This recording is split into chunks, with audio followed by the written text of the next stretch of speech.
I went to 5 different high schools in San Diego County. I was getting kicked out of school, going to juvenile hall, fighting, those kinds of things. Chris Burrows never thought he'd live to 20 or 30 or 40. I didn't really want to have anything to do with high school as far as education-wise. I went there so I could play sports, and then even that fizzled out once the streets got a hold of me. He spent 14 years in and out of prison. I was told before I went to prison one time by one of my elders that when you get locked up, nobody comes out the same. You're either going to come out worse or better. And I didn't want to come out worse. While incarcerated, Burrows read a gardening magazine that sparked his interest in organic farming and sustainability.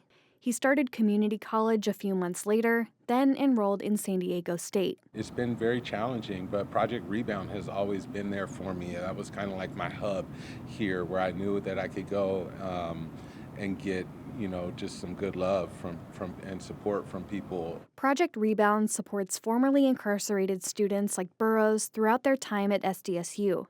They help with the admissions and enrollment process and offer academic and financial counseling. 14 California State University campuses have Project Rebound programs, including SDSU and CSU San Marcos.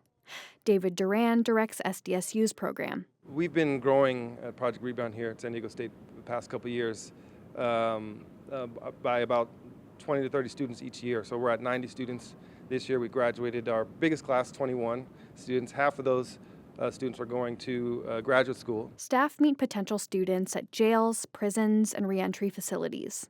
They also partner with a similar program for formerly incarcerated students attending California community colleges.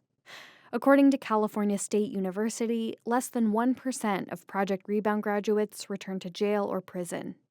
In California, nearly half of people released from custody return within 3 years. It costs more than $130,000 per year to incarcerate someone in California.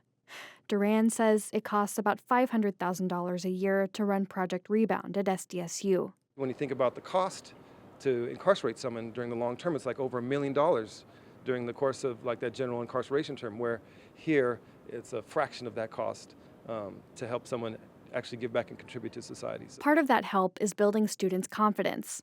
While most CSU students are under 24 years old, most Project Rebound students are older. The average age is about 40 years old, and so there's already an age gap. And so that is a big piece of just the mental, right, trying to overcome that and telling yourself you're worth it, you can do it. Now 50, Burrows says setting and meeting academic goals changed his perspective. It's hard to think about doing crime when you're in a calculus 2 class, or biology class, and you're learning something, right? It's like it opens up doors that a lot of us, I can speak for myself, like I didn't want anything to do with school when I was a kid. I wasn't excited about learning any of that, but now that we made this commitment as adults, it's like we're excited to be doing these things. Burrows walked in SDSU's commencement ceremony this month. He now has his bachelor's degree in sustainability.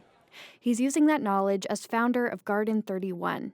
It's a nonprofit that provides education and job training in the agriculture industry. He says his classmates in Project Rebound are students SDSU can be proud of. They know how to persevere and they know how to endure. And so when they come to a place like this, it's just like gratitude. Like, these walls are not gray.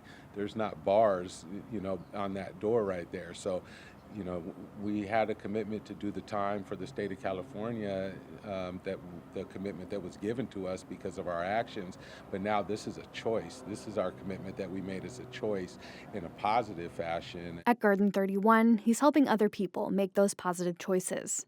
Next, he hopes to expand the organization's apprenticeship program for formerly incarcerated people and at-risk youth. Katie Anastas, KPBS News.